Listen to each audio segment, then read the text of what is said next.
jaringan gue nggak stabil lagi nih kayaknya nih. Oke, SKR ada nggak? Mana? Oh ini nih, Shaker ya. Lagi minus 11% nih Shaker nih.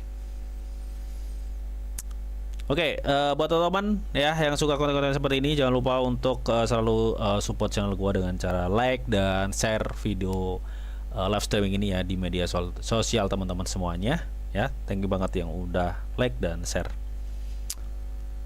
Kita akan coba cek Shaker ya. Ini kebetulan request dari Mas Nanan Pix ya, request Shaker. Bentar.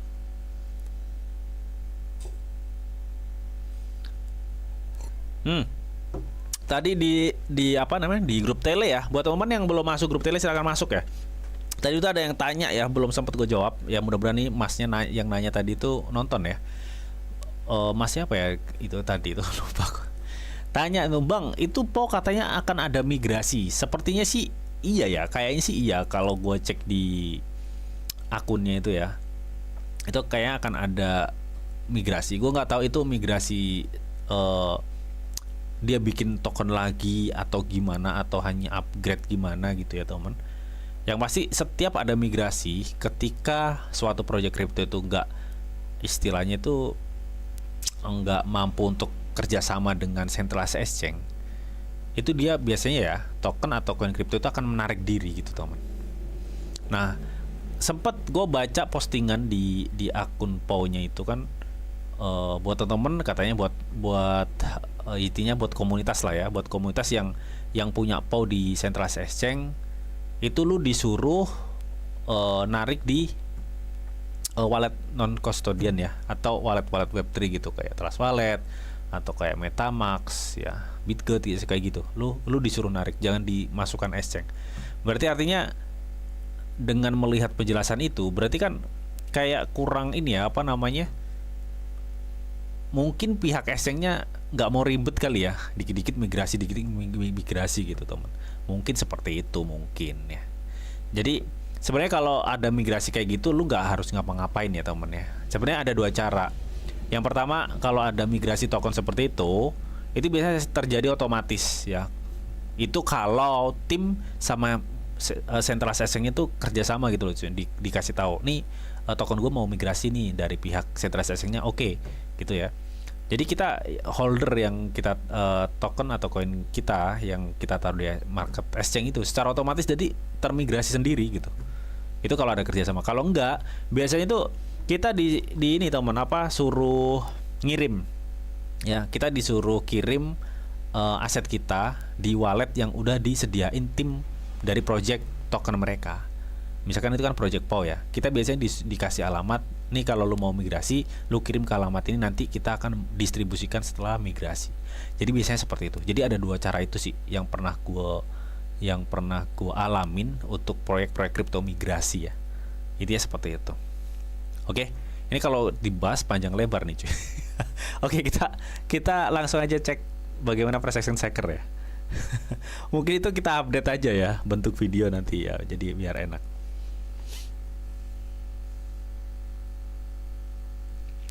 Kalau secara price action sih ada. Secara price action ini dari Mas Santo ya.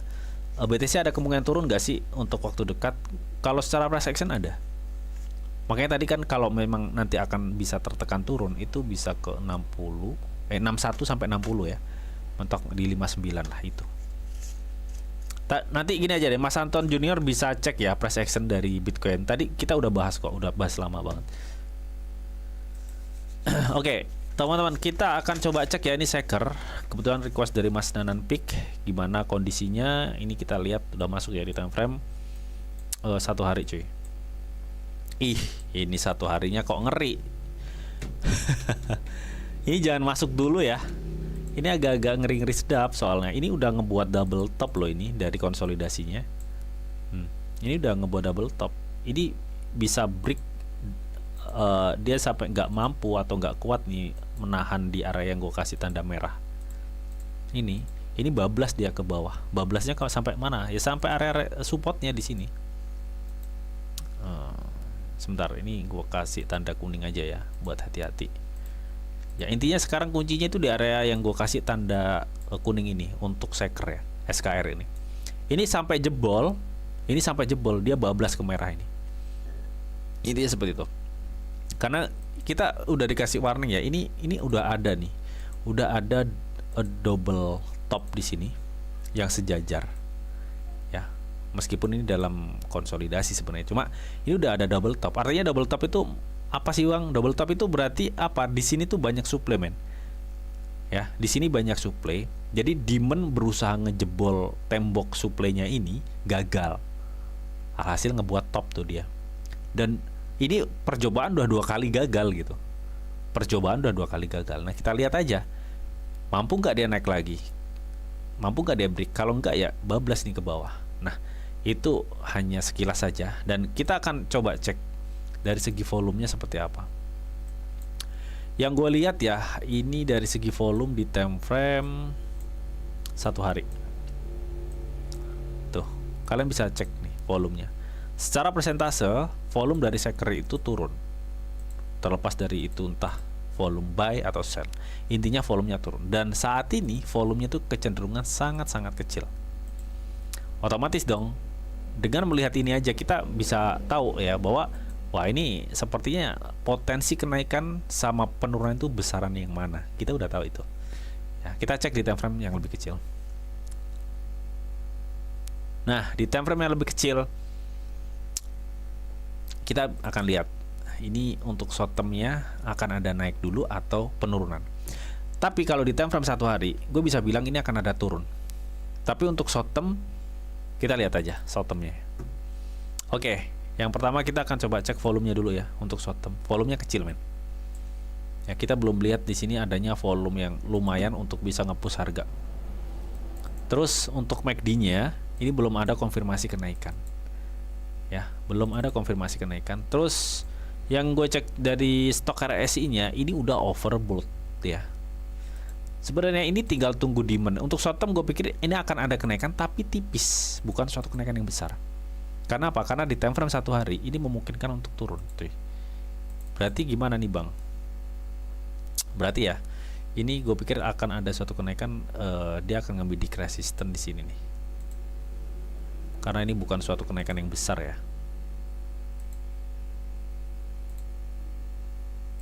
Nah ini. Karena ini bukan suatu kenaikan besar dan gue lihat di time frame yang lebih besar atau di time frame 1 hari, gue melihat adanya suatu penurunan ya. Gue pikir ini kenaikannya cuma gini doang, das habis itu gini. Nah di sini lu jangan tertipu ya. Oke. Jadi dia seperti itu untuk shaker. Time frame lebih kecil di 4 jam. Untuk short term gue pikir ini akan ada suatu kenaikan. Tapi bukan suatu kenaikan besar. Gue pikir dia akan ngebidik level. Sekarang per gue live ini di 0,023. Gue pikir dia akan ngebidik level sekitar 0,024 sampai 26. Pokoknya di area biru ini nih. Dia akan ngebidik level di area biru ini. Ya, habis itu dia terjun. Kenapa kok terjun? Karena gue melihat di time frame 1 hari ini pemicu penurunannya sangat besar. Ya, sangat besar. Nah, idealnya gimana sih, Bang? Idealnya lu tunggu di bawah. Jangan sekarang. Jangan masuk sekarang. Ya, kalau untuk scalping no problem, lu masuk sekarang nggak masalah. Ya, idealnya ya kita akan coba cek dari Fibo deh. Nanti dia kenanya itu di mana coba? Gue penasaran. Nah, lu tunggu di sini 0,68 di sini. Nah, ini sebenarnya ini area yang udah bisa lu cicil ya. Di 0,021 ini lu udah bisa cicil sampai 0,78 di sini. Nah, ini 0,021 sampai 0,019 ini sebenarnya area ini yang cukup aman untuk lu cicil. Ya. Kalau untuk lu masuk sekarang dan lu misalkan nanti TP di 24 itu hanya buat scalping doang. Ya, untuk cicilnya di sini. Karena ini udah double top, men. Ini udah double top ini. Tuh. Udah ada ngebentuk 2 top dan ini kemungkinan bisa kebanting harganya. Itu ya seperti itu ya untuk SKR. Oh, udah 1 jam, men. Udah 1 jam. Oke, ini ada siapa lagi nih? Dari Mas KSM Production, Sui. Ini Mas KSM masih hadir gak? Kalau nggak hadir, kita lanjut di next live streaming. Serba Web3, tolong pantau Global katanya. Udah 1 jam lebih ya cuy.